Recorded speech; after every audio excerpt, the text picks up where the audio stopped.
सुनिए डॉक्टर श्याम सुंदर पराशर जी की अद्भुत कथा। आज की इस कथा में आप लोगों को पुरंजनोपाख्यान की मदद से आत्म तत्व के बारे में बताया जाएगा, तो ध्यान से सुने।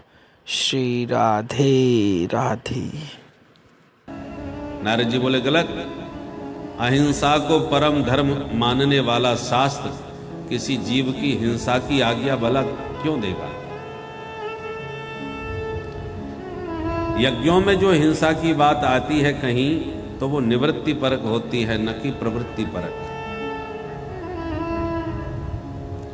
जैसे कोई व्यक्ति बहुत बीड़ी पीता था, गुरुजी पर शिकायत आई तो गुरुजी ने उसको बुलवाया और एकांत में समझाया, देखो भाई तुम बीड़ी क्यों पीते हो? हमारे शिष्य होकर के धूम्रपान करते हो। चेला ने हाथ जोड़ के कहा, गुरुजी क्या करें, मैंने बहुत कोशिश करी ये आदत छोड़ने की, पर छूट नहीं रही।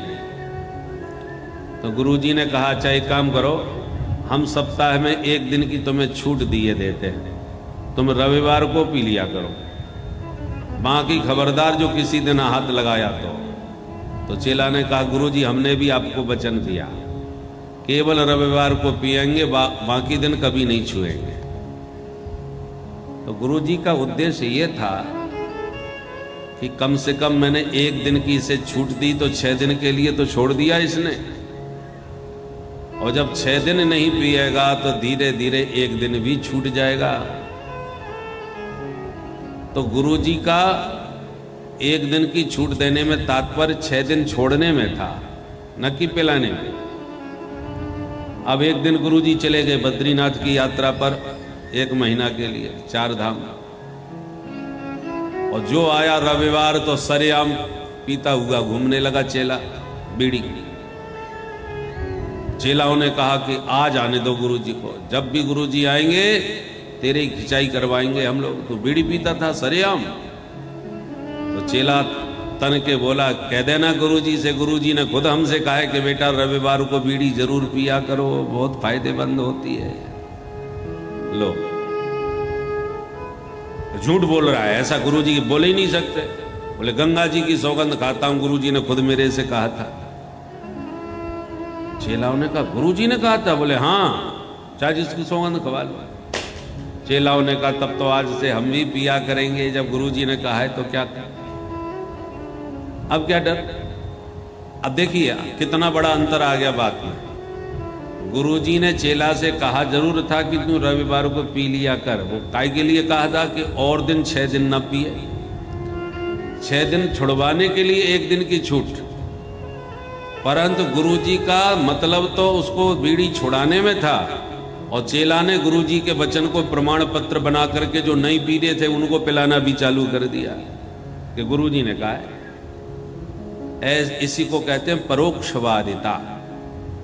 वेदों ने कब कहां कौन सी बात किस मतलब से कही है, ये अल्पज्ञ लोग नहीं समझ पाते, अर्थ का अनर्थ कर देते हैं। इसलिए शास्त्र भी अल्पज्ञ व्यक्ति से घबराते हैं। विभेत्यल्पवस्तुताद् वेदो मामयम् प्रहरष्यति।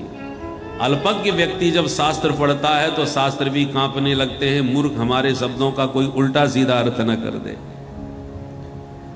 जैसे आपका ऑपरेशन होने वाला हो और डॉक्टर साहब आके कहें भैया आराम से लेटे रहना, हम भी आज जिंदगी में पहली बार ऑपरेशन करने वाले हैं, तो बोलिए आप पर क्या बीतेगी?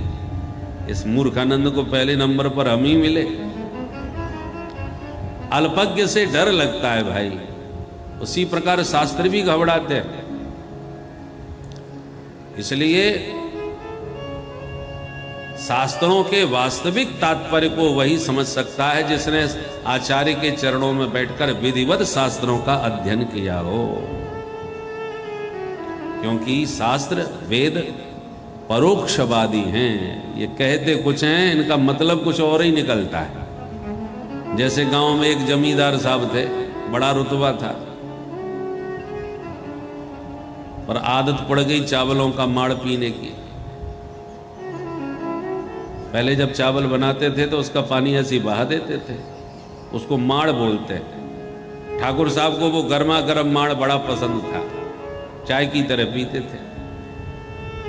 अब एक दिन ठाकुर साहब के यहाँ मीटिंग चल रही थी, गणमान्य लोग सब इकट्ठे हुए थे। इतने में उनकी धर्मपत्नी ने अपने बेटे से कहा, बेटा जल्दी जाओ, पिताजी को बुला लाओ, मैंने माड़ कठौता में धर दिया है, काठ के बर्तन में, वो जल्दी आके पी ले, नहीं तो ठंडा हो जाएगा। तो बेटा दौड़ता हुआ पिता को बुलाने गया। अब वहाँ मीटिंग चल रही थी, क्षेत्र के बड़े गणमान्य लोग बैठे थे। अब बच्चे ने सोचा कि मैंने सबके सामने यदि कह दिया चलो पिताजी माड़ पी लो, तो माड़ बाद में पियेंगे, हमारी पिटाई अच्छी पहले से करेंगे। मूर्ख, ये सबके बीच में चिल्ला के बोलने की क्या जरूरत थी? माड़ भी कोई पीने की चीज होती है क्या? जो फेंक दी जाती है उसे हम पीते हैं, पर हमारा शौक है, घर में पीते हैं चुपचाप अकेले में, किसी को पता न चले। दुनिया जानेगी तो मेरा मजाक उड़ावेगी, किसी को पता न चले। परंतु यदि मैंने पिताजी से नहीं कहा तो उधर माड़ ठंडा हो जाएगा तो मैया मारेगी, तूने बुलाया क्यों नहीं, सब माड़ मेरा ठंडा कर दिया। तो बच्चा दुविधा में पड़ गया। उसने सबके बीच में पिता से कहा, पर ऐसी भाषा में कहा कि पिताजी के अलावा किसी को समझ में नहीं आया, किसी के पल्ले कुछ नहीं पड़ा। सबके बीच में आके कहता है, पिताजी। बोले हाँ बेटा। बोले पिताजी, धानुपुर से माणू जी आए हैं, कठौता घाट पे बैठे हैं, अब जल्दी चल के मिल लो, नहीं शीतलपुर को चले जाएंगे। बोलो राधे राधे। राधे राधे। अब बाहर से जो लोग आए थे, जिनको संदर्भ का पता नहीं, उन्होंने अर्थ लगाया कि धानुपुर नाम के गांव से कोई माणू नाम के सज्जन मिलने आए हैं, कठौता घाट पे बैठ के ठाकुर साहब की राह देख रहे हैं, और ठाकुर साहब यदि नहीं मिलेंगे तो शीतलपुर नाम के शहर में चले जाएंगे। बाहर के लोगों ने यही अर्थ लगाया, पर उसका जो असली अर्थ था वो केवल ठाकुर साहब समझ पाए कि धान से उत्पन्न चावलों का माड़ निकला, कठौता में धरा है, फटाफट पी लो, नहीं तो ठंडा हो जाएगा। शब्द वही है, पर असली अर्थ केवल ठाकुर साहब समझे। तो उसी प्रकार वेदों ने कब कहाँ कौन सी बात किस अभिप्राय से कही है, ये तो वही समझ सकता है जिसने विधिवत वेदाध्ययन किया। दोनों पक्के मित्र हैं। पुरंजन नाम है जीव का और अभिज्ञात नाम है परमात्मा का। अभिज्ञात का मतलब जो सब कुछ जानता हो, सर्वज्ञ हो, और पुरंजन का मतलब पुरीम जनयति इति पुरंजनः, विविध कर्मानुसार विविध पुरियों में जो जन्म लेता है उसका नाम पुरंजन। 84 लाख पुरियां हैं, हम सब जीव इन पुरियों में प्रविष्ट होकर के जन्मते मरते रहते हैं, इसलिए हम सब पुरंजन हैं। जीव परमात्मा से विमुख होकर के भवाटवी में भटक जाता है, अंत में परमात्मा ही सदगुरु का स्वरूप बना के आते हैं और जीव को इस भवाटवी से हाथ पकड़ के अपने घर वापस ले जाते हैं। इसलिए गुरु साक्षात परब्रह्म, गुरु के रूप में साक्षात उस परमात्मा का ही हमें दर्शन करना चाहिए। नारद जी ने इस उपाख्यान के माध्यम से प्राचीन वर्ही को आत्म तत्व का बोध करा दिया। प्राचीन वर्ही के 10 बेटा हुए जो प्रचेता गणों के नाम से जाने गए। प्रचेता गणों ने भी नारद जी से पूछा, बाबा ये बताओ भगवान सबसे जल्दी खुश कैसे होते हैं? तब नारद जी बोले, 3 बातें जीवन में उतार लो, ठाकुर जी रीझ जाएंगे। कौन कौन? दयया सर्वभूतेषु संतुष्ट्या येन केन वा सर्वेन्द्रियोपशान्त्या च तुष्यत्या सुजनार्दनः। पहली बात, जीव मात्र के प्रति आपके मन में दया का भाव होना चाहिए। दूसरी बात, जो प्रारब्ध के अनुसार तुम्हें मिला हुआ है उसी में संतुष्ट रहना सीखो। प्राप्त को पर्याप्त समझ करके सदा प्रसन्न रहो। और तीसरी बात, इंद्रियों को अपने बस में सदा रखो, इनको उच्छृंखल मत होने दो। जैसे घोड़ों की लगाम थाम के रखी जाती है, ऐसी जीवन रथ के जो 10 इंद्रिय रूपी घोड़े हैं, इनको जरा तान के संभाल करके रखो। ये 3 बातें जीवन में उतार लो तो जनार्दन आशु तुष्यति, भगवान आप पर बहुत जल्दी प्रसन्न हो जाएंगे। बोल भक्तवत्सल भगवान की जय। सुखदेव जी कहते हैं, राजन ये मैंने तुम्हें उत्तानपाद का वंश सुनाया। अब इनके भाई हैं प्रियव्रत। प्रियव्रत ने व्रत लिया कि मैं रात नहीं होने दूंगा, रात होने से 12 घंटे अंधेरे में यूं ही बर्बाद हो जाते हैं। इसलिए रथेन ज्योतिर्मयेन रजनीमपि दिनम करिष्यामि, मैं इस रात को भी दिन में बदल दूंगा। और इन्होंने एक ज्योतिर्मय रथ का निर्माण किया। उस रथ में बैठकर इन्होंने पृथ्वी की परिक्रमा लगाई तो 7 दिन तक दिन ही रहा, रात ही नहीं रही। ब्रह्मा जी घबराए, दौड़े दौड़े आए, प्रियव्रत को समझाए, बेटा गड़बड़ न करो, रात हमने बनाई है लोगों को विश्राम देने के लिए। कोई भी वस्तु बेकार नहीं है, प्रकृति की हर वस्तु उपयोगी है। रात में दिन भर के हारे थके संसारी लोग सोते हैं और दुनिया सोती है तो संत जाग करके अपनी शांति में साधना करते हैं, और उसी रात के अंधेरे में चोर ताले चटकाते हुए घूमते हैं। तो सबके अपने अपने ढंग हैं, रात्रि बुरी नहीं है, उपयोग अपने अपने ढंग से सब करते हैं। बात समझ में आ गई, आग्रह त्याग दिया और पृथ्वी में 7 द्वीप और 7 समुद्र प्रियव्रत के द्वारा स्थापित हो गए। जम्बू द्वीप, प्लक्ष द्वीप, कुशद द्वीप, क्रौंच द्वीप, पुष्कर द्वीप, ऐसे 7 द्वीप हैं और 7 ही समुद्र हैं। सबसे पहला है जम्बू द्वीप। इसके राजा बने आग्नेन्द्र। आग्नेन्द्र के 9 बेटे हो गए, तो जम्बू द्वीप के आग्नेन्द्र ने 9 खंड कर दिए, बच्चों में बंटवारा। इलाव्रत खंड, केतमाल खंड, हरिवर्ष खंड, किम पुरुष खंड, भद्रास खंड, अजनाब, ये सब 9 खंड बने। उनमें सबसे पहला खंड है अजनाब खंड। इसके राजा बने महाराज नाभि, और नाभि के घर में साक्षात भगवान ऋषभ देव जी के रूप में प्रकट हुए। बोल ऋषभ भगवान की जय। ऋषभ देव जी ने इंद्र की बेटी जयंती से विवाह किया और 100 पुत्रों को जन्म दिया। ऋषभ देव जी के 100 पुत्रों में सबसे बड़े बेटे का नाम था भरत। वो इतना प्रतापी पुत्र हुआ कि इस अजनाब खंड का नाम ही भरत के नाम से, भारत वर्ष के नाम से जाना गया। बोल भारत माता की जय। सुखदेव जी कह रहे हैं कि आसीत देनेदम वर्षम भारतम इति व्यपदिशन्ति। भारत के नाम से ये अजनाब खंड भारत के नाम से जाना गया। भरत जी के 5 बेटा हुए। बड़े बेटे को सत्ता सौंप करके ये भजन करने गंडकी नदी के किनारे चले गए। एक बार इस गंडकी नदी में स्नान करके सूर्य को अर्घ दे रहे थे गायत्री मंत्र से, इतने में गर्भवती मृगी पानी पीने पहुंची। मृगी शांति से पानी पी रही थी कि शेर ने दहाड़ मारी। शेर की गर्जना से मृगी भयभीत होकर के छलांग मार बैठी पानी में। वेग से छलांग मारे तो उसके गर्भ का शिशु पानी में ही पैदा हो गया, और प्रसव पीड़ा में पानी में ही डूब करके मृगी समाप्त हो गई। अब उसका नन्हा बच्चा जन्म लेके पानी में छटपटा रहा था कि भरत जी ने यह दृश्य देखा तो छलांग मार के उस बच्चे को उठा लाए, आश्रम में ले आए। बच्चा ठीक हो गया, स्वस्थ हो गया। पर धीरे धीरे बच्चा भरत जी के साथ बहुत अधिक घुल मिल गया, जिसके कारण भरत जी भी उसका बहुत ध्यान रखने लगे। इसने कुछ खाया पिया, क्या कर रहा है, उसकी एक एक चेष्टाएं भरत जी को बहुत पसंद आने लगी। अब भरत जी तो अपने पत्नी पुत्र पद प्रतिष्ठा को त्याग करके भजन करने के लिए जंगल में आए थे, पर मृग के बच्चे में इतने मस्त हो गए कि भूल गए भजन करना। आए थे हरि भजन को, ओटल लगे कपास।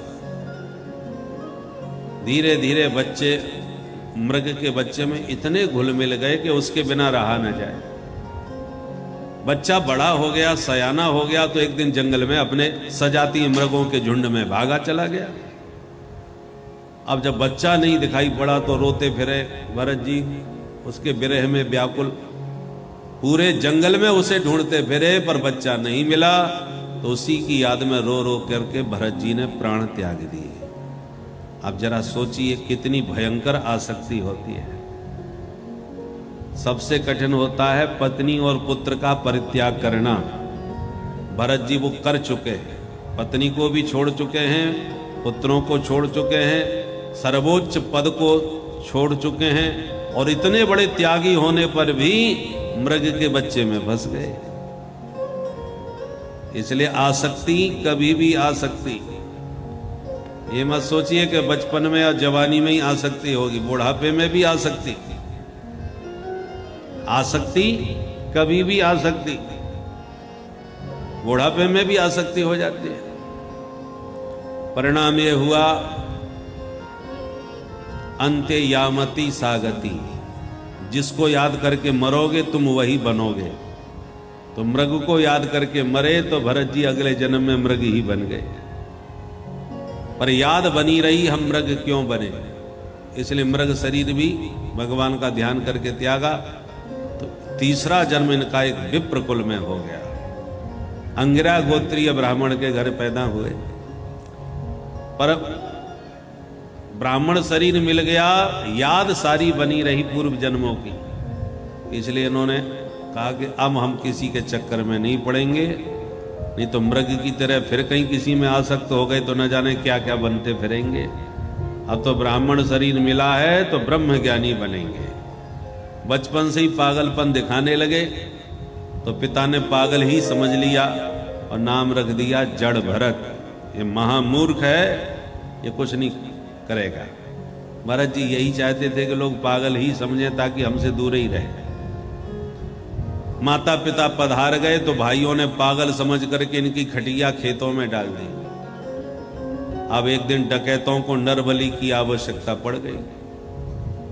जब कोई नहीं मिला तो महाराज जी को ही उठा के ले गए, और जैसी जड़ भरत जी की बलि चढ़ाना चाहा देवी के मंदिर में कि सहसो चचाट सैव देवी भद्रकाली, भद्रकाली प्रकट हो गई, तलवार छीन करके सारे डकैतों की गर्दन काट दी। बोल देवी मैया की जय। देवी मां किसी ब्रह्म ज्ञानी की बलि कैसे ले सकती थी। सारे डकैत मारे गए और जड़ भरत जी बच गए देवी मां की कृपा से, और उठ के चल दिए। ये तो अवधूत थे, मरने से क्या डरना, इतने जन्मों की याद तो थी ही। अब एक दिन मस्ती में घूमते हुए जा रहे थे, घर लौट के वापस नहीं गए, बस घूमते हुए विचरण करते थे। एक दिन राजा रघुगण पालकी में बैठ के सत्संग सुनने जा रहे थे कपिलाश्रम की तरफ। अब पालकी में 4 लोग लगे थे, उनमें एक अचानक बीमार हो गया, उसको मलेरिया हो गया, कांपने लगा। तो अन्य साथियों ने कहा सरकार हमारा साथी बीमार है, क्या करें। राजा ने कहा तो इस बीमार को हटाओ, आराम करे, किसी और को लगा लो पकड़ के। मुझ राजा की पालकी में लगने के लिए कौन मना करेगा। अब इतने में सामने से आते हुए जड़ भरत जी महाराज दिखाई पड़ गए। इनका मोटा तगड़ा शरीर था, तो कहारों ने सोचा ये बढ़िया पालकी ढोएगा, इसी को पकड़ लेते हैं। तो बोले हे बाबा इधर आओ। आ गए, बोले लग जाओ महाराज जी की पालकी में। बोले धर दो कंधे पर। सो बीमार को हटा के बाबा को लगा लिया। अब महाराज जी तो नीचे देख देख के चलते हैं, हमारे पैर से कोई चींटा चींटी न मारे। अब कहार 4 होते हैं तो चारों की चाल एक होगी, तभी तो सुचारू रूप से चलेगी पालकी। अब सबसे आगे जड़ भरत। अब नीचे चल के देख रहे, अचानक इन्होंने पैर रखा और पैर के नीचे चींटा दिखाई पड़ा। अरे बेचारा दब जाएगा, तो चींटा को बचाने के चक्कर में बाबा ने छलांग मार दी। अब पालकी में लगा व्यक्ति छलांग मारेगा तो पालकी का हाल क्या होगा। जैसे बाबा ने छलांग मारी, पालकी डगमगाई, राजा की खोपड़ी चट। अब राजा का माथा गर्म हो गया। हे बोढ़ारा साधुत कमित समूहियते यानम। डांटते हुए राजा ने कहा, मूर्खो तुम्हें पालकी चलाना नहीं आता क्या? कैसे ढो रहे हो? मेरा सिर फोड़ के रख दिया। अब कहार सब घबराए कि इस मूर्ख के चक्कर में हम भी ना मारे जाएं, तो सबने हाथ जोड़ के शिकायत कर दी, महाराज अयम अधुनैप नियुक्तोपि न द्रुतम ब्रजति। देखिए देखिए, आपके सामने इसको हमने अभी अभी लगाया है, फिर भी ये ठीक से नहीं चल रहा महाराज, सारा बैलेंस बिगाड़ रहा है, उछल पड़ता है। राजा ने नीचे झांक करके जब जड़ भरत जी को देखा तो मोटा तगड़ा सा पहले शरीर दिखाई पड़ा, तो राजा मजाक उड़ाने लगे, अच्छा ये श्रीमान जी हैं, देखने में कितने पतले दुबले 1.5 हड्डी के दिख रहे, उस पर भी तुमने इतना सारा बोझा मेरी पालकी का उस बेचारे के कंधे पे धर दिया, इसलिए बहुत बेचारे को कष्ट हो रहा होगा, भार में दबा जा रहा होगा। ऐसे व्यंग वचन बोले। पर जड़ भरत जी सुनते भी गए, समझते भी गए और चलते भी गए। चलते चलते फिर कोई चींटा मिला तो फिर उछल गए। अब राजा आपे से बाहर हो गए। प्रमत्तस्य करोमि चिकित्साम दंड पाणी रिव। मतवाले जानबूझ के नाटक कर रहा है, ऐसा दंड दूंगा कि जिंदगी भर याद रखेगा। तब जड़ भरत जी समझ गए ये तो कुछ ज्यादा ही बोल रहा है, समझाना पड़ेगा। तब जड़ भरत जी ने पहली बार मुंह खोल के किसी से कुछ बोला, नहीं तो ये किसी से बातें ही नहीं करते थे, पागल बने घूमते थे। आज बोल पड़े। त्वयोदितं व्यक्तम विप्रलब्धम भरतोस्य मे स्याद यदि वीरभारः गन्तुर यदि स्यादधिगं मद्भा पीबेति रासौ न विदां प्रवाद। अरे राजन, तुम किसे दंड देने की बात कर रहे हो? मुझे? मैं तो भाई ना मोटा हूं, ना पतला हूं, ना पैदा होता हूं, ना मरता हूं। ये सब शरीर के धर्म है। मैं तो विशुद्ध आत्मा हूं जो समस्त द्वंद्वों से परे हूं। सुन करके रघुगण चौंका। ये बाबा देखने में तो पागल जैसा लगता है, पर बात बड़ी ऊंची कह रहा है। ध्यान से दोबारा देखा तो जड़ भरत जी के कंधे पर यज्ञोपवीत दिखाई पड़ गया। रघुगण समझ गया ये तो कोई ब्रह्मज्ञानी संत है। तुरंत पालकी से नीचे उतर के रघुगण जड़ भरत जी के चरणों में गिर के बोले, महाराज कस्त्वं निगूढ़श्चरसि द्विजानां बिभर्षि सूत्रं कतमो वधूतः। महाराज आप कौन है? अपने आप को इतना छुपा करके संसार में घूम रहे हो। महाराज मैं डरता तो किसी से नहीं, पर ब्राह्मणों के क्रोध से मुझे बहुत डर लगता है। और आपका जनेऊ बता रहा है कि आप निश्चित रूप से कोई विशुद्ध ब्रह्मज्ञानी ब्राह्मण है। जड़ भरत जी बोले, हाँ हैं तो ब्राह्मण ही, पर बहुत खतरनाक नहीं है। बोलो क्या पूछना चाहते हो? तब जड़ भरत जी से रघुगण का थोड़ा शास्त्रार्थ हुआ। रघुगण ने कहा, महाराज एक बात बताओ, आप कह रहे हो ना मैं मोटा हूं ना पतला हूं, ठीक है। आपने कहा मुझे कोई सुख दुख व्यापता ही नहीं है। ये बात हमको समझ में नहीं आई। क्यों? बोले शरीर में आत्मा है, तो जब शरीर को कष्ट होगा तो इंद्रियों को कष्ट होगा, मन को कष्ट होगा, और इसी शरीर में विद्यमान आत्मा को भी कष्ट पहुंचेगा। और आप कैसे कह सकते हो कि आत्मा को कोई कष्ट नहीं होता? जड़ भरत जी बोले, राजन रघुगण ने अपनी बात दृष्टांतों से समझाई। मेरी बात यूं समझो महाराज, जैसे हमने चूल्हे पर बटलो ही रख के उसमें पानी भर के चावल डाल दिए, तो पहले चूल्हे की आग बटलोही को गर्म करेगी, बटलोही की गर्माहट पानी को गर्म करेगी, पानी गर्म होगा तो चावल खदकेगा, और चावल के भीतर तक गर्मी का पूरा प्रभाव पहुंच जाता है, और वो कठोर चावल भात बन करके सिद्ध हो जाता है। तो एक दूसरे के संपर्क से अग्नि की गर्माहट चावल के भीतर तक पहुंच गई कि नहीं? स्थाल्यग्नि तापात पयसो भी तापः तत्ताप तस्तंडुल गर्भरंध्री।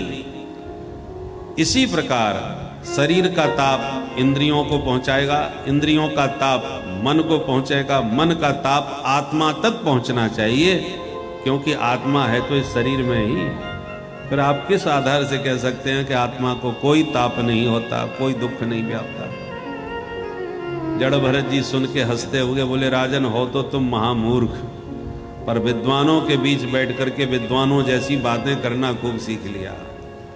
अरे राजन, जिन दृष्टांतों से तुम अपनी बात हमें समझा रहे हो, चावल, पानी, बटलोही, आग, ये सब सावयव पदार्थ हैं। इनको आप देख भी सकते हो, छू भी सकते हो, और तुम घटा रहे हो आत्मा के साथ, जिस आत्मा को न कोई देख सकता है न छू सकता है।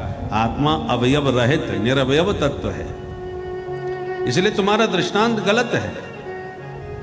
सावयव पदार्थों का दृष्टांत देकर निरवयव आत्मा के साथ तुम उसे घटा रहे हो, ये असंगत हो गया, गलत हो गया। आत्मा तो आकाश की तरह निर्लेप और परम सूक्ष्म है। जैसे आप आकाश का अवयव तो नहीं है, इसलिए आप आकाश को न पकड़ सकते हो, न काट सकते हो, न जला सकते हो, ऐसे आत्मा भी आकाश की तरह अवयव रहित परम सूक्ष्म है। इसलिए नैनम छिंदन्ति शस्त्राणि नैनम दहति पावकः। आत्मा को भी न आप अस्त्र से काट सकते हो, न जला सकते हो, न पकड़ सकते हो। इस प्रकार से जड़ भरत जी ने रहुगण को विविध भांत समझाया और अंत में एक ही बात बताई कि बिना महत पाद रजो विषेकम।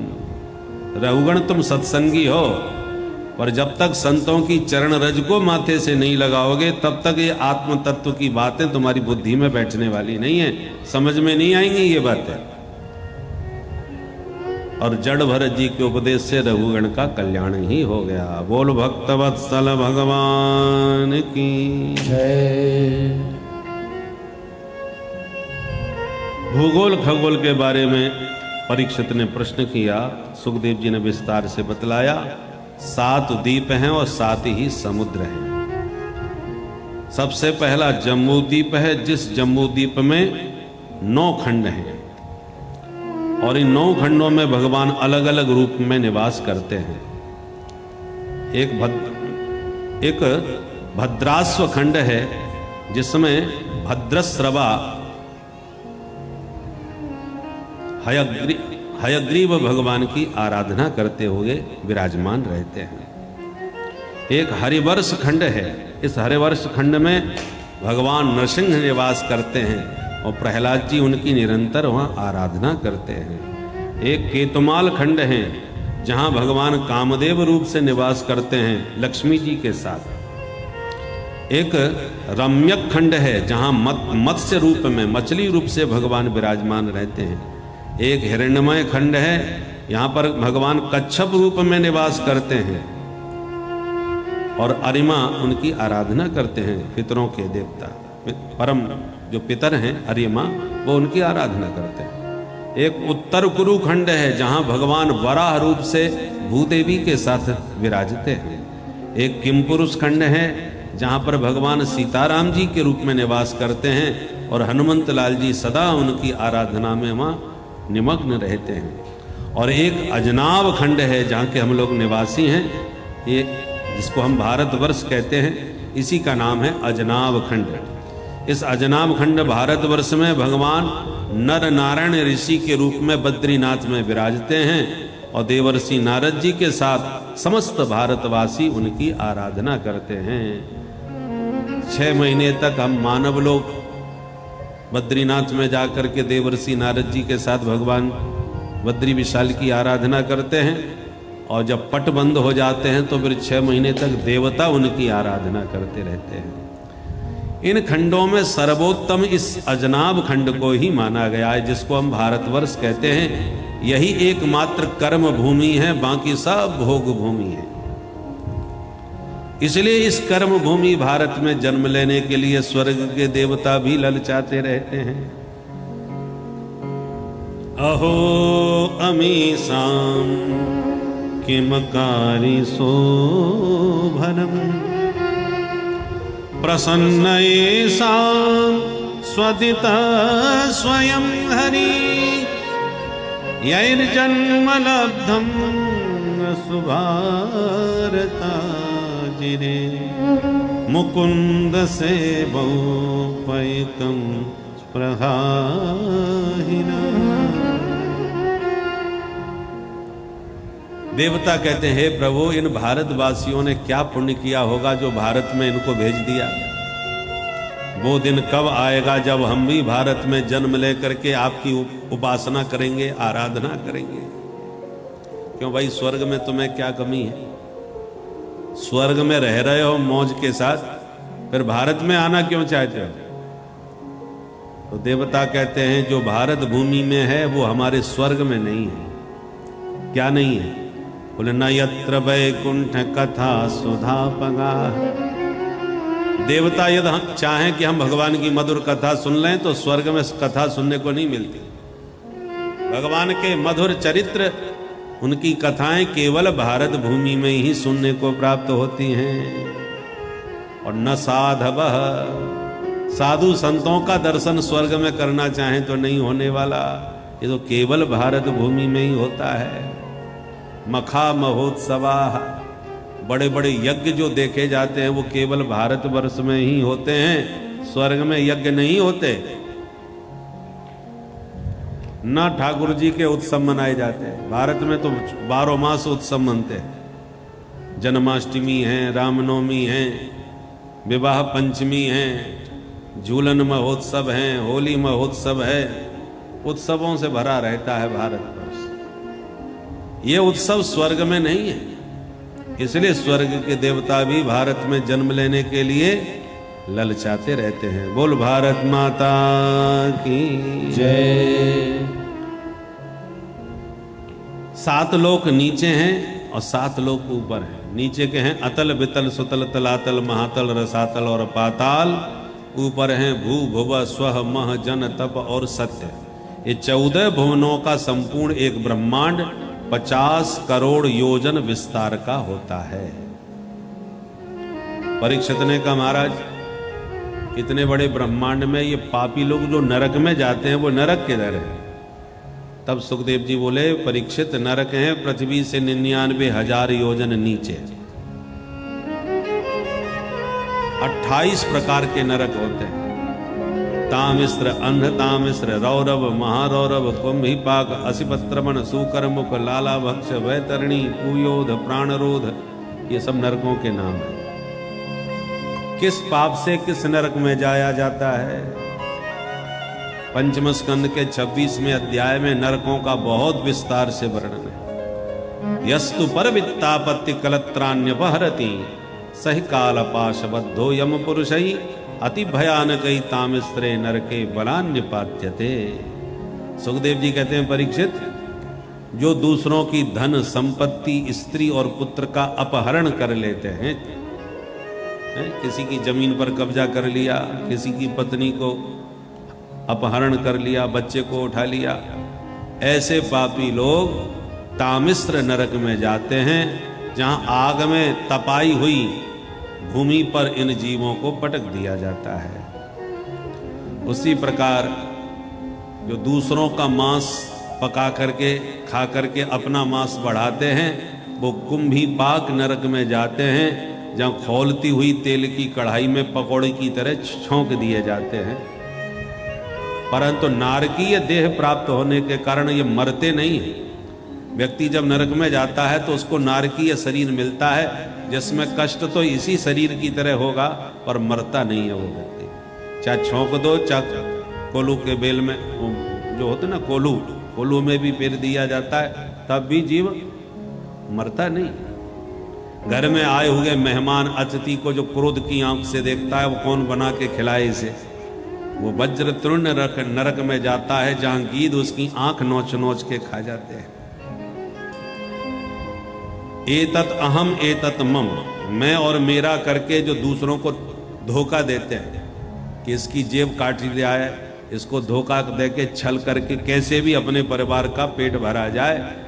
तो जो अपना परिवार चलाने के लिए दूसरों के साथ आघात करते हैं, छल करते हैं, वो रौरव नरक में जाते हैं, जहाँ रुरु नाम के एक जानवर होते हैं, इतने खतरनाक होते हैं कि व्यक्ति देखते ही डर के मारे रोने लगता है, इसलिए उसका नाम है रौरव।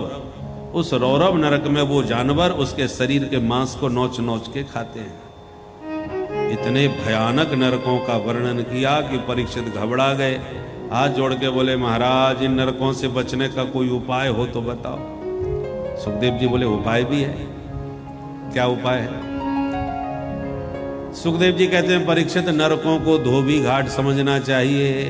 जैसे हम लोग कपड़े पहनते हैं तो कितनी भी सावधानी से पहने गंदे हो ही जाते हैं, धूल मिट्टी पसीना से। अब दो तरीके हैं सफाई के, साबुन लेके अपने हाथ से साफ कर लो, फुर्सत नहीं है तो धोबी घाट पर भेज दो। अंतर यह है कि आप अपने हाथ से कपड़ा साफ करोगे तो बड़े प्यार से वो साफ हो जाएगा। आपका कपड़ा है तो बड़े प्यार से आप उसे साफ करेंगे। पर धोबी घाट पर यदि चला गया, कपड़े की धुलाई तो हो जाएगी पर धुनाई भी खूब होगी। कपड़ा दया नहीं करता, वो धोबी दया नहीं करता कपड़े पर, अच्छी तरह पछीटता है। उसी प्रकार नरक हैं, यमराज वहां धोबी घाट बनाए बैठे हैं। ये शरीर भी वस्त्र है, पाप का दाग लग जाए तो प्रायश्चित का साबुन लगा करके उसको साफ करो, नहीं करोगे तो यमराज फिर अच्छी तरह से तुम्हारी सफाई करेंगे। परीक्षित ने कहा तो कोई ऐसा साबुन बता दो सरकार कि सारे दाग धब्बे अपने हाथ से ही हम यहीं साफ कर लें। है कोई ऐसा प्रायश्चित का साबुन? बिल्कुल है। कौन सा? सुखदेव जी कहते हैं नोट करो। केचित केवलया भक्त्या वासुदेव परायणा अघं धुन्वन्ति कात्स्नेन निहार भास्कर। सुखदेव जी कहते हैं परीक्षित, अंधकार को दूर करने के लिए कोई दिया जलाता है, कोई बल्ब जलाता है। पूरी तरह अंधकार तभी जाता है जब भुवन भास्कर सूर्य का उदय हो जाता है। उसी प्रकार पापों के प्रायश्चित बहुत हैं। चांद्रायण व्रत करो, कृच्छ्रायण व्रत करो, और सबसे बड़ा प्रायश्चित है भगवन नाम संकीर्तन। अच्छा महाराज, भगवान का नाम संकीर्तन करने से सारे पाप धुल जाते हैं? बोले हाँ। बोले आज तक किसी के धुले हैं? बिल्कुल धुले।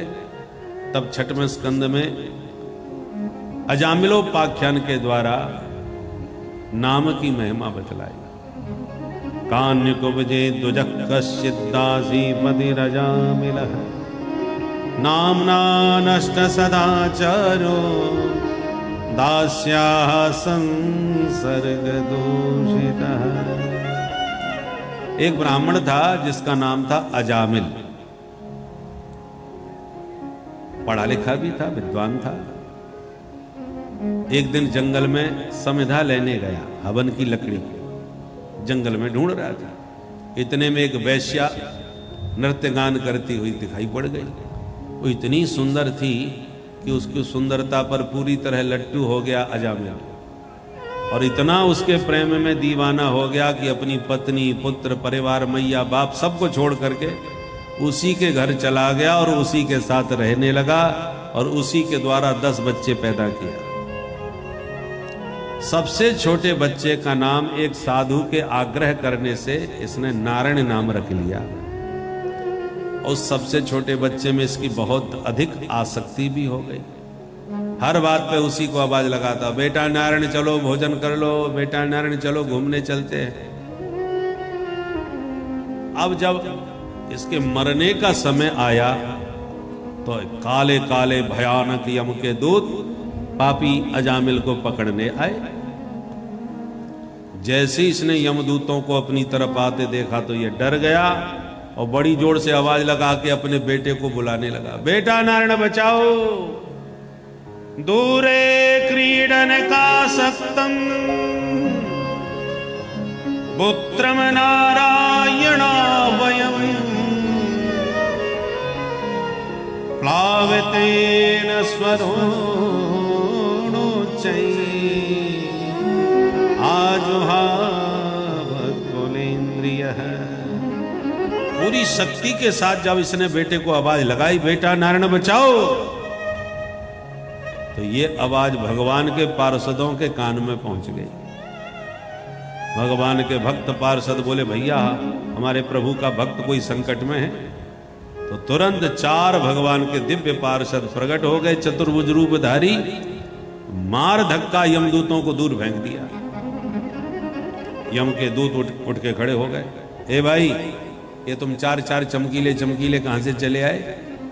आप लोगों का परिचय, धक्का क्यों मारा हमें? विष्णु दूतों ने कहा, पहले आप लोग बताओ, तुम काले कलूटे कौन कहां से आए हो?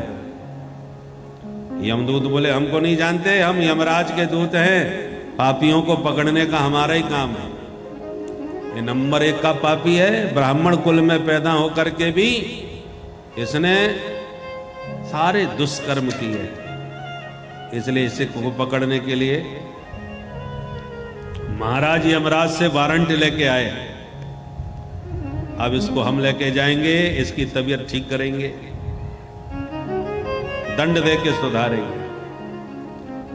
विष्णु दूतों ने कहा, तुम अभी हमारे प्रभु की नाम महिमा से अपरिचित हो। तुमने सुना नहीं कितनी जोर से चिल्ला रहा था कि नारायण बचाओ, फिर भी तुमने इस पर हाथ उठाया।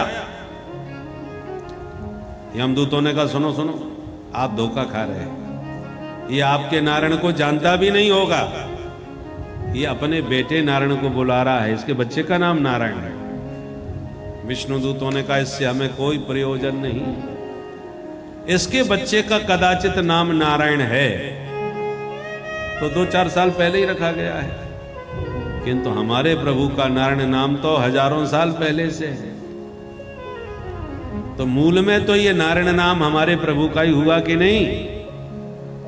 अब इसने किसी भी बहाने से सही नाम तो प्रभु का लिया है, परंतु एक बात याद रखना, हमारे प्रभु में, प्रभु के नाम में जो तारक शक्ति है, उसका तुम्हें ज्ञान हो या न हो, पर जिसने मरते समय प्रभु का नाम लिया उसका कल्याण होके रहेगा, शक्ति अपना काम करेगी। वस्तु शक्ति ज्ञान की अपेक्षा नहीं रखती, ये सिद्धांत है। उदाहरण से समझ लो, बिजली के तार में करंट होता है, किसी को ज्ञान हो अथवा न हो, जिसने भी तार छू लिया उसे करंट लग के रहेगा। करंट को मतलब नहीं है कि तुम्हें ज्ञान है कि नहीं है, जानकार को भी उतना ही झटका लगेगा और अज्ञानवश कोई छू ले तब भी उसको उतना ही झटका लगेगा, क्योंकि तार में जो करंट की शक्ति है वो शक्ति तुम्हारे ज्ञान अज्ञान का मोहताज नहीं है। तुम ज्ञान रखो या मत रखो, झटका करंट का सबको बराबर लगेगा। अमृत में तारने की शक्ति है, अमृत अमर कर देता है। अब किसी ने गलती से अमृत पी लिया, उसे नहीं मालूम था ये अमृत है, तो धोखे से भी यदि पी लिया तो अमृत उसे अमर बना के ही रहेगा। जहर में मारने की शक्ति है, तुम्हें ज्ञान हो या न हो, पर गलती से आपने पी लिया या धोखे से किसी ने पिला दिया तो जहर तो तुम्हें मार के ही छोड़ेगा। अग्नि में जलाने की शक्ति है, गलती से हाथ लग गया तो जल जाओगे, और किसी ने जानबूझ करके आग छुआ दी तब भी जल जाओगे। अग्नि को कोई मतलब नहीं तुम किस भाव से छू रहे हो, वो तो जलाने का काम करती है। कोई कैसे भी छुए, प्यार से छुओ, प्रमाद से छुओ, धोखे से छुओ या जबरदस्ती छुआ दिया जाए, तब भी अग्नि आपको जला के रहेगी। तो जैसे धोखे से आग पकड़ने पर जलना पड़ता है, धोखे से तार पकड़ने पर करंट लगता है, धोखे से जहर पीने पर मरना पड़ता है, ऐसे ही मरते समय यदि धोखे से भी प्रभु का नाम निकल जाए तो जीव का कल्याण होके ही रहता है। भगवान के नाम की तारक शक्ति अपना काम करती है। इसलिए भाय को भाय अनख आलस कुभाए अनक आलसहु। नाम जपत मंगल दिस दस।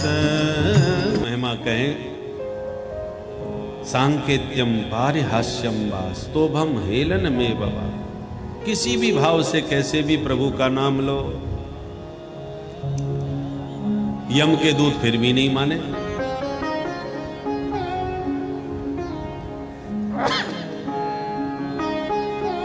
तब विष्णु दूतों ने वो पिटाई करी कि यमदूतों को अजामिल को छोड़ के भागना ही पड़ा। और जैसे यम के दूत भाग गए तो विष्णु दूत भी अजामिल को छोड़ के अंतर्धान हो गए। अब अजामिल उठ के बैठ गया। मरने वाले को ही लेने वाले यमदूत दिखाई पड़ते हैं और किसी को नजर नहीं आता। अब विष्णुदूत यमदूत दोनों गायब हो गए तो जो दोनों की बातें हुई थी वो अजामिल ने सुनी थी। वो सोचने लगा, अरे राम राम, सचमुच में कितना पापी हूं। धिगमाम बिगरहितम सदभिर दुष्कृतम कुल कज्जलम। मैं अपने कुल में कलंक हूं। ब्राह्मण कुल में जन्म लेकर के मैं कितना गिर गया है, कितना पतित हो गया है। अपनी पतिव्रता सती साध्वी पत्नी को छोड़कर मैंने इस वैश्या के साथ जिंदगी बर्बाद कर दी। बुढ़े मैया बाप जिनको मुझे बुढ़ापे में सहारा देना चाहिए था, जिनकी सेवा करनी चाहिए थी, मैं उनको छोड़ करके यहां अपना जीवन बर्बाद करता रहा। अब नो नसानी अब न सही। अब जो हुआ सो हुआ, पर अब प्रभु ने मुझे मौका दिया है, अब मुझे चूकना नहीं चाहिए। तुरंत सर्वस्व त्याग करके गंगा द्वार मुपेयाय मुक्त सर्वानुबंधन। सारे संसार से नाता तोड़ के गंगा तट पर हरिद्वार चला गया और निरंतर नारायण का भजन करते करते अजामिल अंत में मुक्त हो गया। यमदूत खाली हाथ लौट के जब यमराज के यहां पहुंचे तो काल दंड फेंक करके बोले, महाराज अब हमारी तो नौकरी हो गई पूरी, अब नहीं करेंगे। क्यों, क्या हो गया? बोले आपसे वारंट लेके गए थे उस पापी को पकड़ने के लिए, अपराधी को, बदले में हम ही पिट के वापस आ गए। अरे तुम्हें किसने मारा? वो किस बात पर मारा? बोले सरकार हमने उस पापी को जैसे ही पकड़ा उसने नारायण को पुकारा, सोई 4 लोगों ने आके हमको मारा।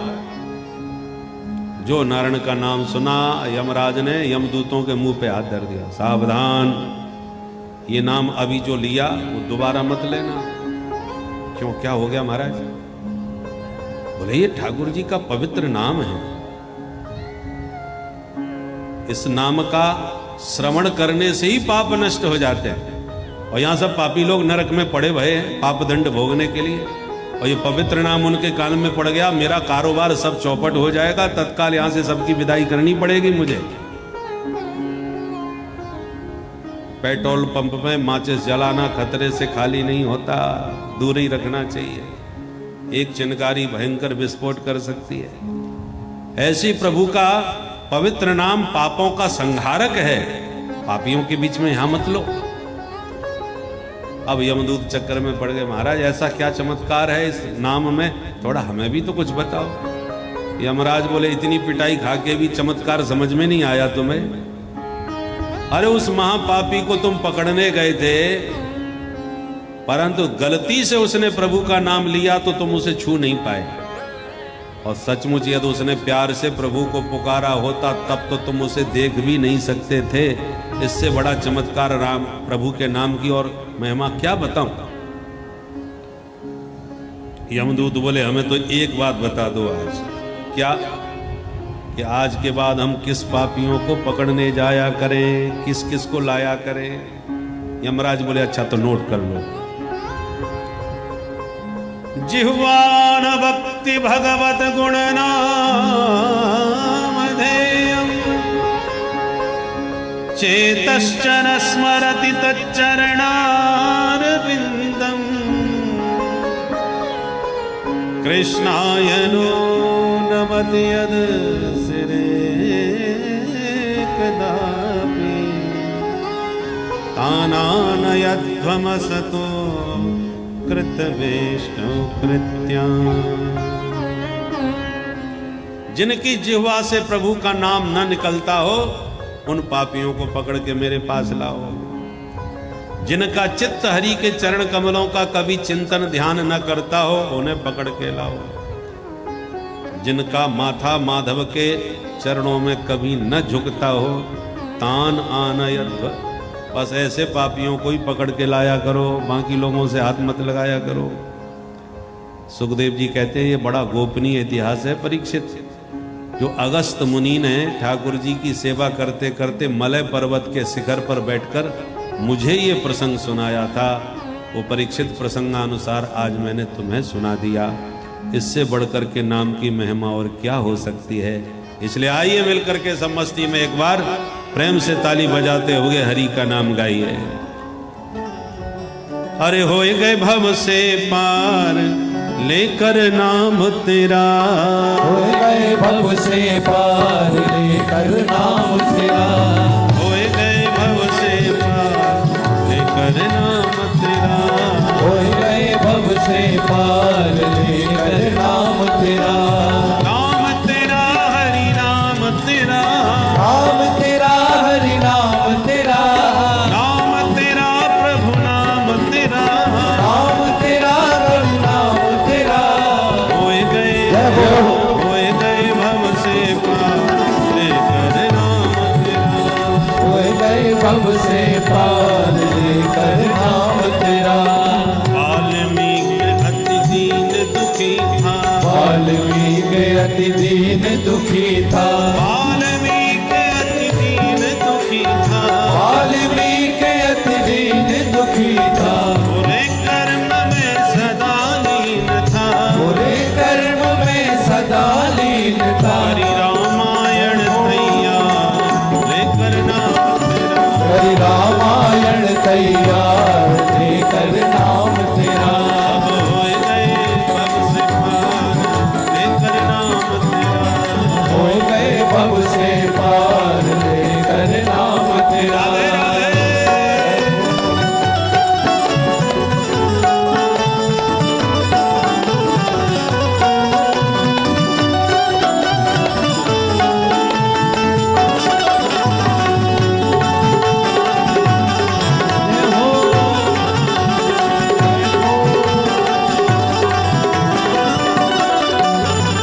हे नल नील जाति के वानर, हे नल नील जाति के वानर, हे नल नील जाति के वानर, हे नल नील जाति के वानर। राम नाम लिख दिया शिला पर, राम नाम लिख दिया शिला पर। अरे होए गई सेना पार लेकर नाम तेरा, हो गई सेना पार लेकर नाम तेरा।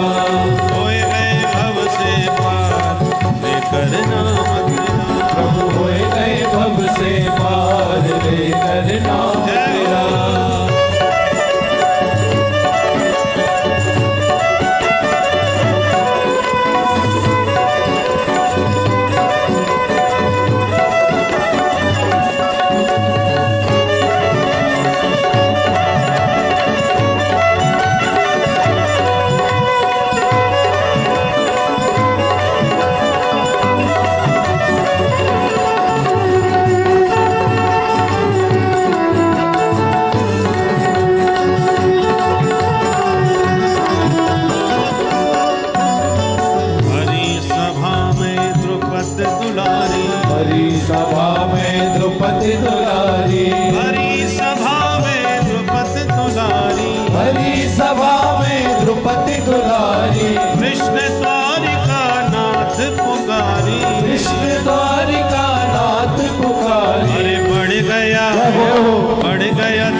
मीरा गिरधर नाम पुकारी, मीरा गिरधर नाम पुकारी, मीरा गिरधर नाम पुकारी, विष अमृत कर दिया मुरारी, विष अमृत कर दिया मुरारी, विष अमृत कर दिया मुरारी, विष अमृत कर दिया मुरारी। अरे खुल गए चारों द्वार लेकर नाम तेरा, खुल गए चारों द्वार लेकर नाम तेरा, खोए गए भव से पार लेकर नाम तेरा, खोए गए भव से पार लेकर नाम तेरा।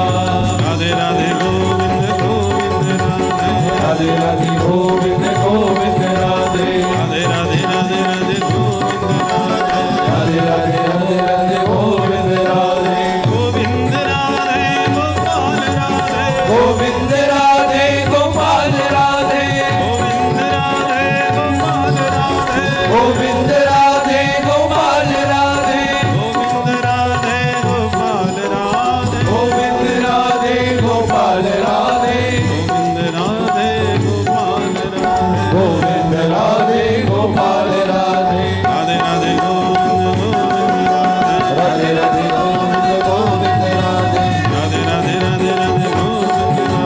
राधे राधे राधे राधे गोविंद राधे, राधे राधे राधे राधे गोविंद राधे, राधे राधे राधे गोविंद राधे, गोविंद राधे गोपाल राधे, गोविंद राधे गोपाल राधे, गोविंद राधे गोपाल राधे, गोविंद राधे गोपाल राधे, गोविंद राधे। बोल राधा गोविंद भगवान की जय। इस प्रकार प्रभु के नाम की दिव्य महिमा सुखदेव जी ने सुनाई। अब परीक्षित का प्रश्न, महाराज आपने हमें ध्रुव जी का वंश कुछ अधूरा सुनाया। प्रचेता गणों की आपने कथा सुनाई जो ध्रुव के वंश में पैदा होंगे, उसके बाद ये वंश आगे नहीं चला क्या? सुखदेव जी कहते हैं सुनो, प्रचेता गणों ने वार्क्षी कन्या से विवाह किया और दक्ष नाम के प्रतापी पुत्र को जन्म दिया।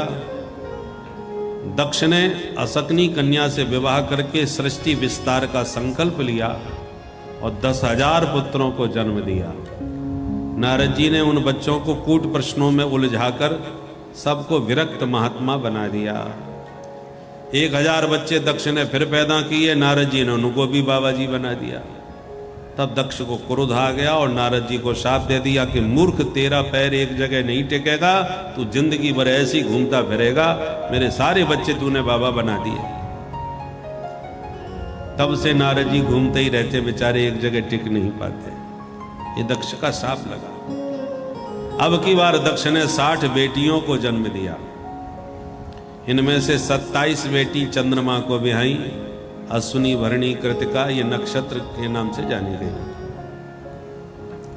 13 बेटियां कश्यप जी को बिहाई, दिति, अदिति, धनु, काष्ठा, सुरसा, इला, ये सब कश्यप जी की पत्नियां हैं। कश्यप जी की पत्नी दिति से दैत्यों का जन्म हुआ, अदिति से देवताओं का। दिति की एक बेटी थी रचना देवी, उसका विवाह त्वष्टा मुनि से हुआ। उससे 2 बेटा हुए, विश्वरूप और सन्निवेश। विश्वरूप कुछ समय के लिए देवताओं के पुरोहित बने और इंद्र को नारायण कवच का उपदेश दिया। छठवें स्कंद के 8वें अध्याय में नारायण कवच है। जो भी द्विजाति शिखा सूत्रधारी नारायण कवच का नित्य प्रति पाठ करता हो, उसके ऊपर किसी का कोई जादू टोना फिर काम नहीं करता। भगवान कवच बन के सदा उसकी रक्षा करते हैं। कभी उसे भूत बाधा, प्रेत बाधा, किसी का जादू टोना, तंत्र मंत्र जो करा देते हैं, उस व्यक्ति पर कभी कोई कामयाब नहीं होता यदि वो नारायण कवच का नित्य पाठ करे। माताएं भी कर सकती हैं।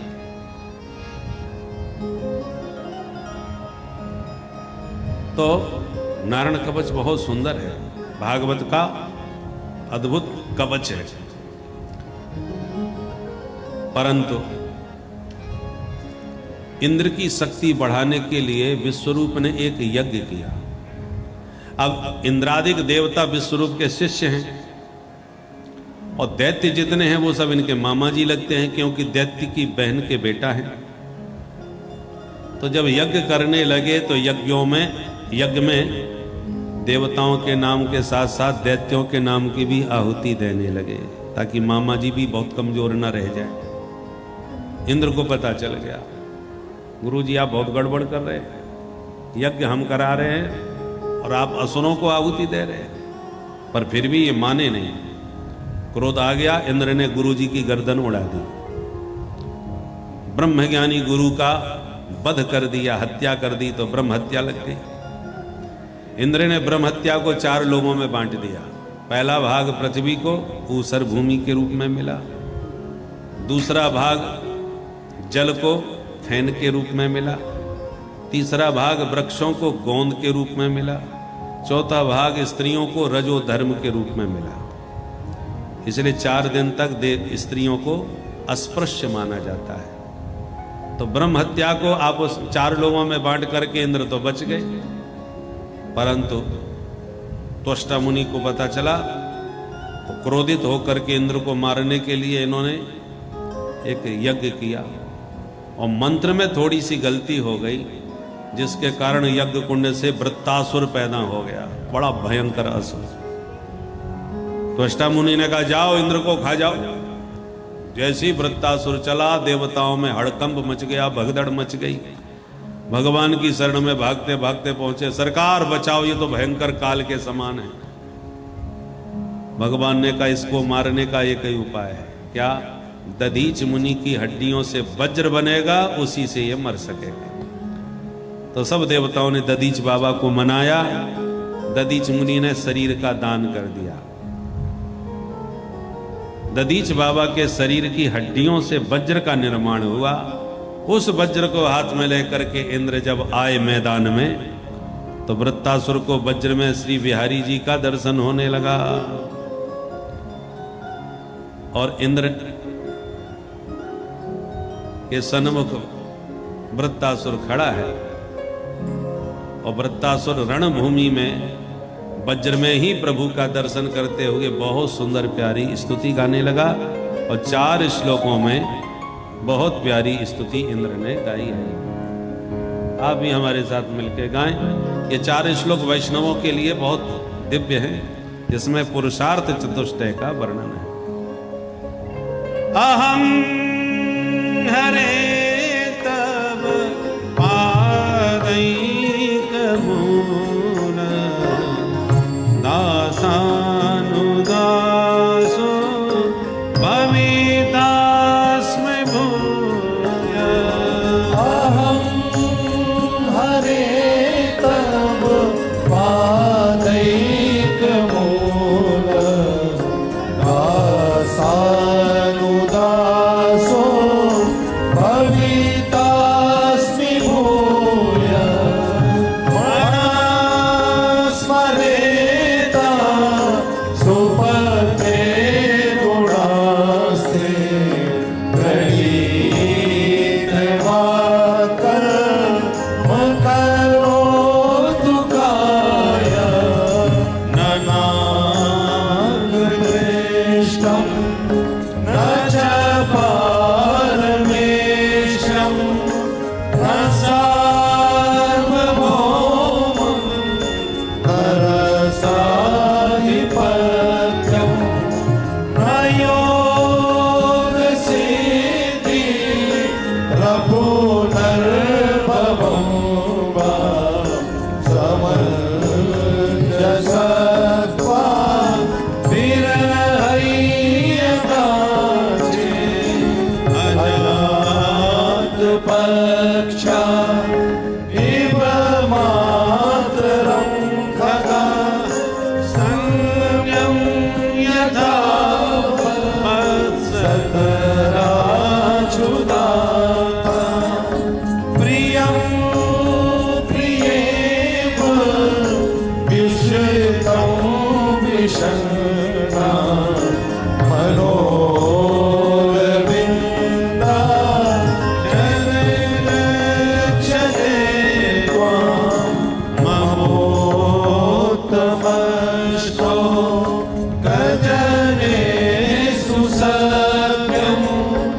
संसार चक्रे भ्रमता स्वकर्मभिः तन्माययात्मा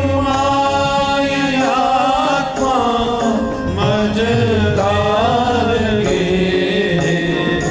स्वासक्तचेत शरणागत भूया आसक्तचेत शरणागत भूया।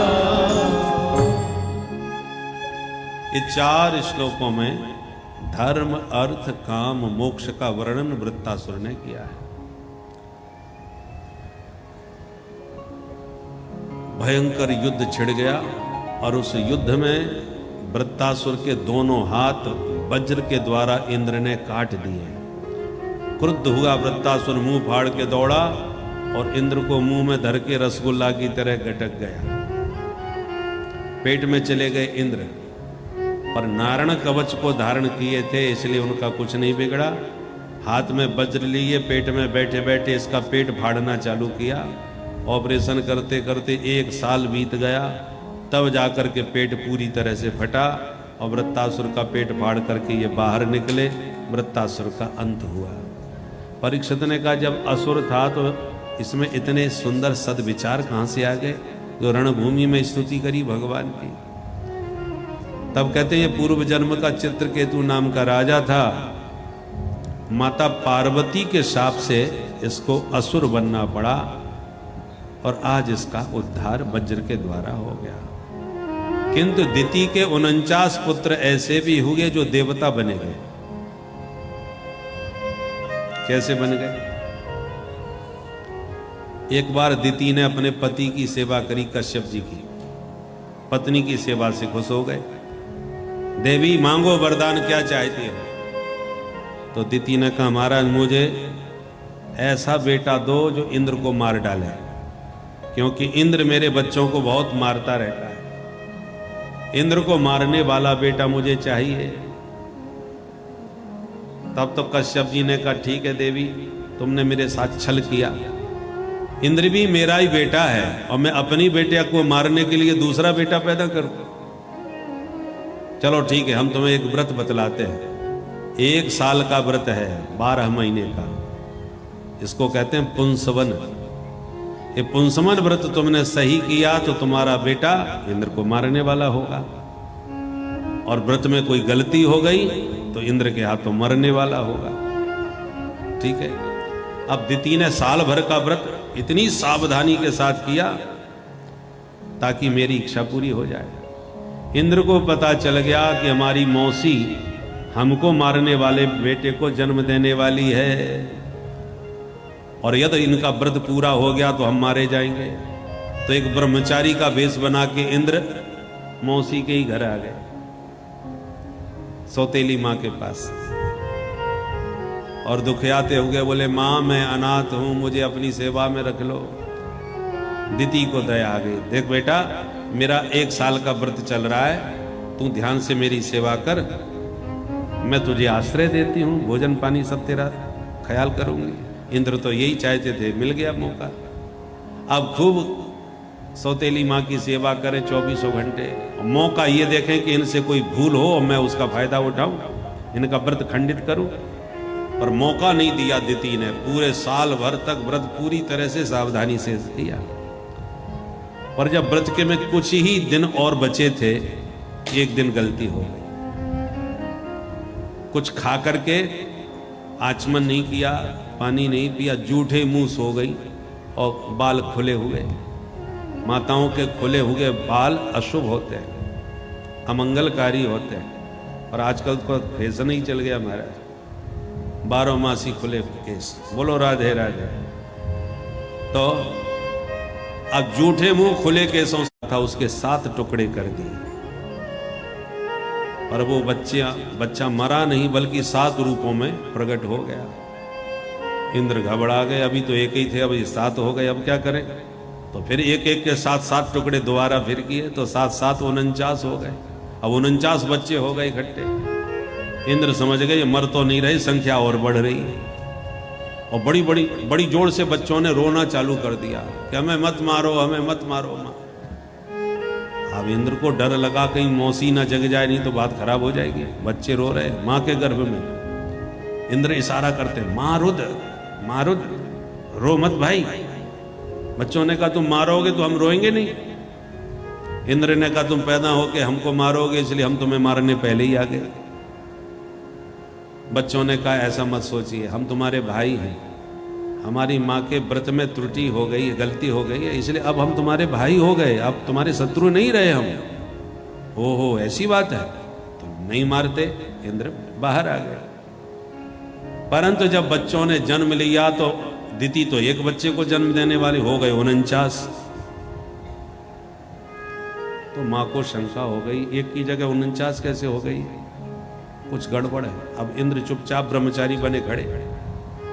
दिति को शंका हो गई, ए ब्रह्मचारी सच बताओ तुमने तो कुछ गड़बड़ नहीं किया, मुझे लगता है तुम्हारी कुछ करामात है, मुझसे झूठ बोलोगे तो मैं शाप दे दूंगी तुम्हें, जो बात है सच सच बताओ। तब इंद्र ने प्रकट होकर के पूरी बात सुना दी। माताजी मुझे मारने वाला बच्चा पैदा करने वाली थी आप, मुझे भनक पड़ गई तो मैं उस बच्चे को मारने आ गया। आपने मौका मुझे नहीं दिया, साल भर तक आपकी सेवा करी मैंने, पर आज मौका मिल गया तो हमने उन बच्चों के टुकड़े कर डाले, पर वो मरे ही नहीं, इतनी संख्या में हो गए। सारी बात सही सही बता दी और कह दिया माँ अपनी मृत्यु से कौन नहीं डरता, सब बचना चाहते हैं, तो मैंने भी बचने की कोशिश करी। इस बात पर दिति खुश हो गई, तूने मेरे को सही सही बात बता दी, तो चल आज से ये 49 तेरे ही भाई हैं, इनको भी अपने साथ रखा कर। वे ही 49 मरुद गणों के नाम से जाने गए, जो वायु के ही विविध रूप हैं, हवा के ही 49 प्रकार हैं ये, जो मरुद गणों के नाम से जाने जाते हैं। इसलिए पवन सुत हनुमान जी की पूंछ में जब आग लगी लंका में, तो भगवान ने इन्हीं मरुद गणों से कहा कि तुम्हारे पवन सुत के पूंछ में आग लगी है, उनकी सहायता के लिए तुम भी जाओ। तब हरि प्रेरित ते ही अवसर चले मरुद 49। ये 49 वही मरुद गण हैं जो पवन पुत्र की सहायता के लिए चले, और उसी हवा ने हनुमान जी की पूंछ की आग को पूरी लंका में फैला दिया और पूरी लंका दहकने लग गई। अग्नि यह प्रश्न पूछा है, ध्यान से सुनो। भगवान समदर्शी हैं, इसमें कोई संदेह नहीं, पर प्रभु का एक नियम है, ये यथा माम प्रपद्यन्ते तांस्तथैव भजाम्यहम्। आप हमसे जो संबंध बनाओगे हम आपसे वही संबंध निभाएंगे। पुत्र बनाओ, मित्र बनाओ, शत्रु बनाओ, भगवान सब कुछ बनने को तैयार है। आप दैत्य भगवान को दुश्मन मानते हैं, देवता भगवान को अपना रक्षक मानते हैं। तो जो रक्षक मानते हैं उनकी रक्षा में खड़े हो जाते हैं, जो भक्षक मानते हैं उनका भक्षण भी कर देते हैं। जैसा चाहो वैसा मनाओ, भगवान वैसे ही बन जाएंगे। किंतु ये आरोप लगाना कि दैत्यो जाति के ही दुश्मन हैं, ये गलत है। जात पात पूछे नहीं कोई, हरि को भजे सो हरि को होई। भगवान नहीं देखते तुम किस जाति के बिरादरी के हो, वो तो ये देखते हैं कि तुम्हारा हमसे नाता क्या है, तुम हमको क्या मानते हो। भगवान सबके, हर जाति में भगवान के भक्त हो गए, ऐसी कोई जाति नहीं। अरे मुसलमान भक्त भगवान के हुए हैं, अनेक हो गए हैं। रैदास जी महाराज वो तो चर्मकार थे, जूता बनाते थे, और महान संतों में उनकी गिनती हुई।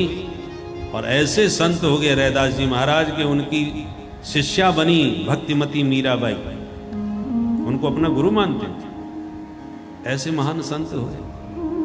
तो भगवान नहीं देखते तुम किस जाति बिरादरी के हो, वो तो ये देखते हैं कि तुम हमको क्या मानते हो। जो मानोगे भगवान वही बन जाएंगे तुम्हारे लिए।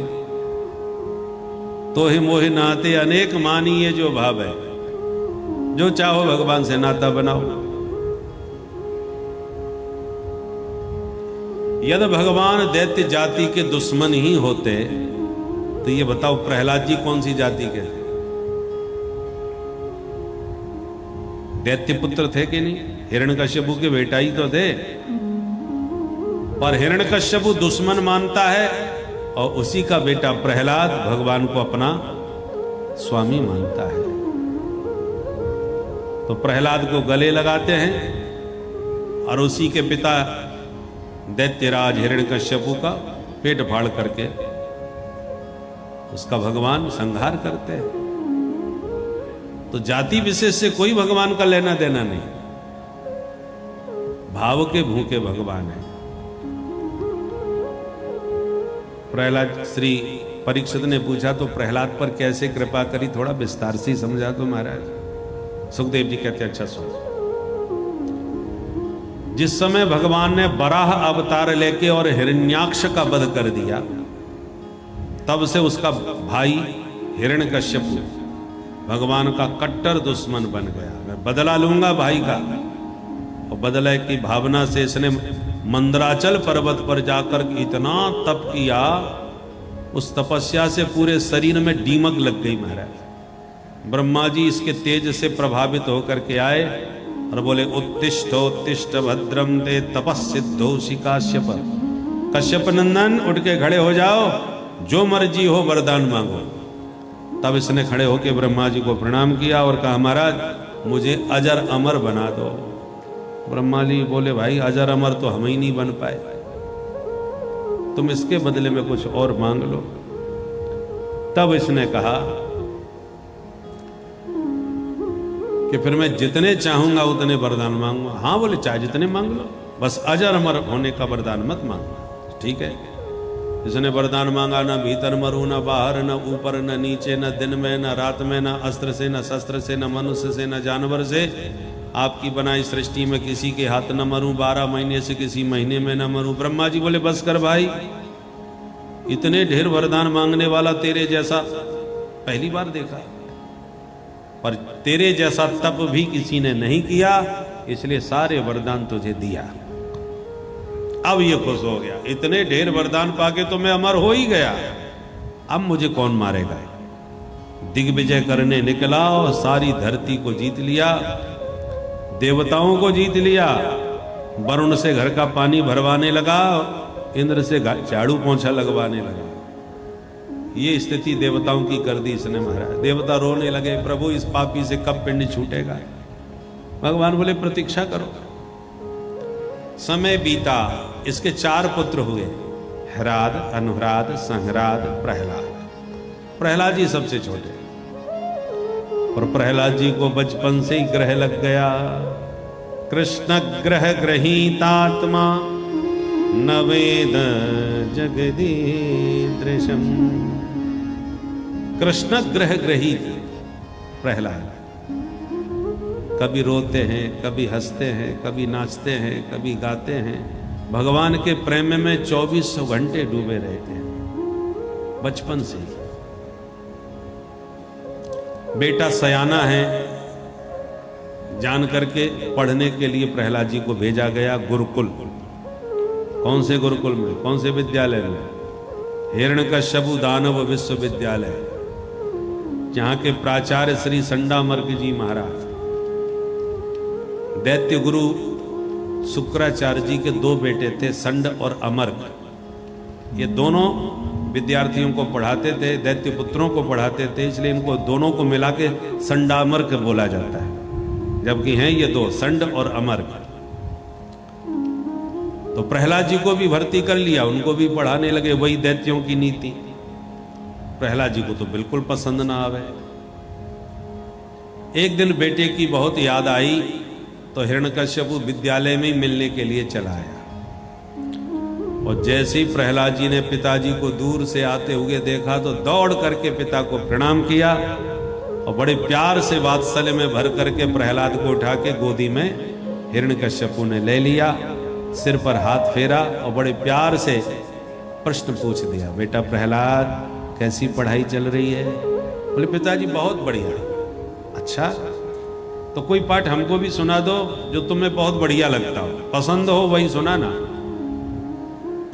ठीक है पिताजी, मुझे सबसे प्यारा पाठ एक ही लगता है। कौन सा? तत साधु मंगे सुरवर्य देना